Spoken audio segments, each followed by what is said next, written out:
ನಮಸ್ಕಾರ ಸ್ನೇಹಿತರೆ, ನಾನು ಮೇಘರಾಜ್.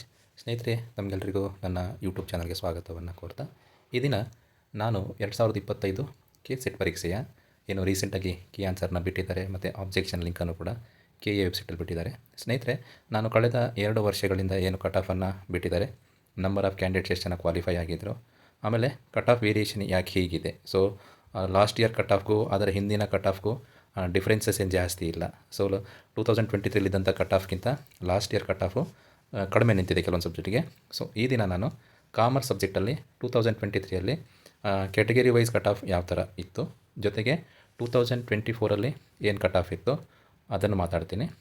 ಅದಾದಮೇಲೆ 2025ಅಲ್ಲಿ ಏನು ಕಟ್ ಆಫ್ ನಿಲ್ಬೋದು, ಎಷ್ಟು ಸ್ಕೋರ್ ಬಂದರೆ ನೀವು ಕೆ ಸೆಟ್ಟನ್ನು ಈ ಸರಿ ಕ್ಲಿಯರ್ ಮಾಡ್ಬೋದು ಅಂತ. ಯಾಕಂದರೆ ಮುಂಬರುವ ದಿನಗಳಲ್ಲಿ ಅಸಿಸ್ಟೆಂಟ್ ಪ್ರೊಫೆಸರ್ನ ನೋಟಿಫಿಕೇಷನ್ ಆಗುವಂಥ ಎಲ್ಲ ಲಕ್ಷಣಗಳು ಇರೋದ್ರಿಂದ ಸೊ ಈ ಕೆ ಸೆಟ್ ಎಕ್ಸಾಮ್ನ ಇಂಪಾರ್ಟೆನ್ಸ್ ತುಂಬಾ ಇದೆ.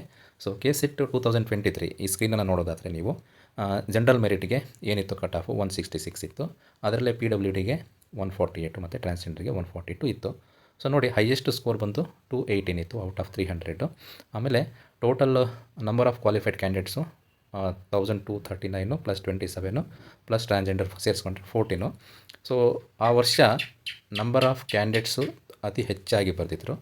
ಸೊ ಹಾಗಾಗಿ ಕಾಮರ್ಸ್ ಸಬ್ಜೆಕ್ಟಲ್ಲಿ ಜಾಸ್ತಿ ಬರೆದ್ರಿಂದ ಸ್ಲಾಟ್ಸ್ ಜಾಸ್ತಿ ಸಿಕ್ಕಿತ್ತು. 2024ಅಲ್ಲಿ ಚಿತ್ರಣ ಬೇರೆಯೇ ಇದೆ, ಓಕೆನಾ.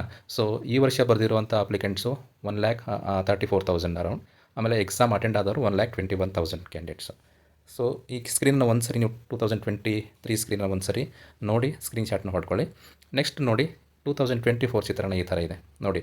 ಅಲ್ಲಿ 1,300 ಪ್ಲಸ್ ಕ್ಯಾಂಡಿಡೇಟ್ಸು ಕ್ವಾಲಿಫೈ ಆಗಿದ್ದರು 2023ಅಲ್ಲಿ. ವೆರಾಸ್ ಇನ್ 2024 ಜಿ ಎಮ್ ಕಟ್ ಆಫ್ ಕಡಿಮೆ ಇದೆ. ಯಾಕೆ ಅಂದರೆ 2024ಅಲ್ಲಿ ಕಾಮರ್ಸ್ ಕ್ವೆಶ್ಚನ್ ಪೇಪರು ಸ್ವಲ್ಪ ಕಷ್ಟ ಇತ್ತು. ಆಮೇಲೆ ನಂಬರ್ ಆಫ್ ಕ್ಯಾಂಡಿಡೇಟ್ಸು ಕಡಿಮೆ ಇದ್ದರು ಅಂತ ಅನಿಸಿದ್ರು ಕೂಡ ಕಟ್ ಆಫ್ ಜಾಸ್ತಿ ನಿಲ್ಲಬೇಕಾಗಿತ್ತು. Due to level of difficulty cut off ಇಲ್ಲಿ ಎಲ್ಲ ಕೆಟಗರಿಗೂ ಏನಾಗಿದೆ, ಸ್ವಲ್ಪ ಕಡಿಮೆ ಆಗಿದೆ.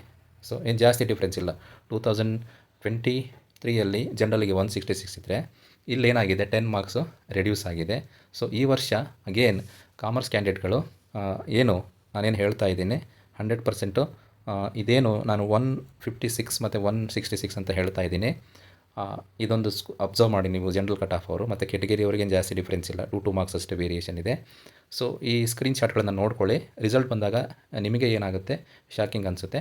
ಸೊ ಸ್ನೇಹಿತರೆ, ಯಾರೆಲ್ಲ ಈಗ ನಾನು ಕಟ್ ಆಫ್ 2023 ಮತ್ತು 24ನ ಕಟ್ ಆಫ್ನ ನೀವು ಆಲ್ರೆಡಿ ಈಗ ಅಬ್ಸರ್ವ್ ಮಾಡಿದ್ದೀರಾ ಅಂತ ಅಂದ್ಕೊತೀನಿ. ಸೊ 2025ಅಲ್ಲಿ ಕಾಮರ್ಸ್ ಸಬ್ಜೆಕ್ಟ್ಗೆ ಕಟ್ ಆಫ್ ಎಷ್ಟು ನಿಲ್ಬೋದು, ಎಷ್ಟು ತಗೊಂಡ್ರೆ ನೀವು ಸೇಫ್ ಆಗಿರ್ತೀರಾ ಅಂದರೆ, ನೀವು 148ಇಂದ ಜಿ ಎಮ್ ಅವರು 148 ಪ್ಲಸ್ ಇಂದ 165ವರೆಗೂ ಇದ್ದರೆ ನೀವು ಸೇಫ್ ಆಗಿರ್ತೀರ. 165 ಜಿ ಎಮ್ ಅವರು. ಸೊ ನೋಡಿ, ಯಾಕಂದರೆ ಲಾಸ್ಟ್ 2 ಇಯರ್ಸ್ ಕಟ್ ಆಫು ಆ ಥರನೇ ಇದೆ, ಓಕೆನಾ. ನೆಕ್ಸ್ಟು ಎಸ್ ಸಿ ಕೆಟಗರಿಯವರು ಎನಿಹೌ ನೀವು 140 ಪ್ಲಸ್ ಇದ್ದರೆ ಸಾಕು. 140 ಪ್ಲಸ್ ಟು 150 ಇಷ್ಟು ಸ್ಕೋರ್ ನೀವು ಬಂದಿದ್ದರೆ ಯಾವುದು ತಲೆ ಕೆಡಿಸ್ಕೊಳ್ಳೋ ಅವಶ್ಯಕತೆ ಇಲ್ಲ, ಅಷ್ಟಕ್ಕೆ ನಿಲ್ಲುತ್ತೆ. ಈವನ್ ಎಸ್ ಟಿ ಕೆಟಗರಿಯವರು ಕೂಡ ಅಷ್ಟೇ ಸ್ಕೋರ್ಗೆ ಕಟ್ ಆಫ್ ನಿಲ್ಲುತ್ತೆ. ಅಷ್ಟು ಸ್ಕೋರ್ ಬರ್ತಾ ಇದೆ. ನೀವು 2023 ಮತ್ತು 24ಅಲ್ಲಿ ಏನು ಸ್ಕೋರ್ಸ್ ಇದೆ ಕಟ್ ಆಫು, ಅಷ್ಟು ಸ್ಕೋರ್ ನಿಮ್ಗೆ ಆಲ್ರೆಡಿ ಬರ್ತಾ ಇದೆ ಅಂದರೆ ನೀವು ಆಲ್ರೆಡಿ ಸೇಫ್ ಝೋನಲ್ಲಿದ್ದೀರಾ ಅಂತ. ಆಮೇಲೆ category 1, 2A, 2B, 3A, 3B ಅವರು ಕೂಡ ಅಷ್ಟೇ. 2 ಮಾರ್ಕ್ಸು ಮ್ಯಾಕ್ಸಿಮಮ್ ಜಾಸ್ತಿ ಆಗ್ಬೋದು, ಅಥವಾ ಒಂದು 4 ಮಾರ್ಕ್ಸು ಮ್ಯಾಕ್ಸಿಮಮ್ ಕಡಿಮೆ ಆಗ್ಬೋದು. ಅದಕ್ಕಿಂತ ಹೆಚ್ಚು ಕಟ್ ಆಫ್ ನಿಲ್ಲೋದಕ್ಕೆ ಚಾನ್ಸ್ ಇಲ್ಲ. ನಾನು ಕ್ವೆಶ್ಚನ್ ಪೇಪರ್ಸ್ನು ಕೂಡ ನೋಡಿದೆ. ಫಸ್ಟ್ ಪೇಪರಲ್ಲಿ ಆಲ್ಮೋಸ್ಟ್ ಎಲ್ಲವೂ ಕೂಡ ಈಸಿನೇ ಇತ್ತು. ಅರೌಂಡ್ ನೀವು ಒಂದು 30+ ಅಟೆಂಡ್ ಮಾಡಿದ್ರು ಸೆಕೆಂಡ್ ಸಬ್ಜೆಕ್ಟು ಈಸಿಯಾಗಿ ಸ್ಕೋರ್ ಮಾಡ್ಕೋಬೋದಾಗಿತ್ತು. So based on level of difficulty ಇದೇನು ನಾನಿನ್ನು 2 ಸ್ಕ್ರೀನ್ ನಿಮಗೆ ತೋರಿಸ್ದೆ, ಅಷ್ಟು ಸ್ಕೋರು ನಿಮ್ಗೆ ಆಲ್ರೆಡಿ ಇದ್ದರೆ ವೆಲ್ ಆ್ಯಂಡ್ ಗುಡ್. ಅದಕ್ಕಿಂತ ಒಂದು 2 ಮಾರ್ಕ್ಸ್ 3 ಮಾರ್ಕ್ಸ್ ಕಡಿಮೆ ಇದ್ದರು, 3 ಮಾರ್ಕ್ಸ್ ಕಡಿಮೆ ಇರಲ್ಲ, ಐದಾರು 4 ಮಾರ್ಕ್ಸ್ ಅಥವಾ 2 ಮಾರ್ಕ್ಸ್ ಕಡಿಮೆ ಇರುತ್ತೆ. ಅಷ್ಟು ನಿಮಗೆ ಸ್ಕೋರ್ ಬರ್ತಾ ಇದೆ ಅಂದರೆ ಸ್ನೇಹಿತರೆ ನೀವು ಆರಾಮಾಗಿ ಕಾಮಾಗಿರ್ಬೋದು. ಯಾಕಂದರೆ ನೀವು 100% ಕೆ ಸೆಟ್ ಸರ್ಟಿಫಿಕೇಟ್ ನಿಮಗೆ ಸಿಗುತ್ತೆ ಅಂತ ಹೇಳ್ತಾ I will stop my discussion. Thank you. ಎಲ್ರಿಗೂ ಒಳ್ಳೆಯದಾಗಲಿ.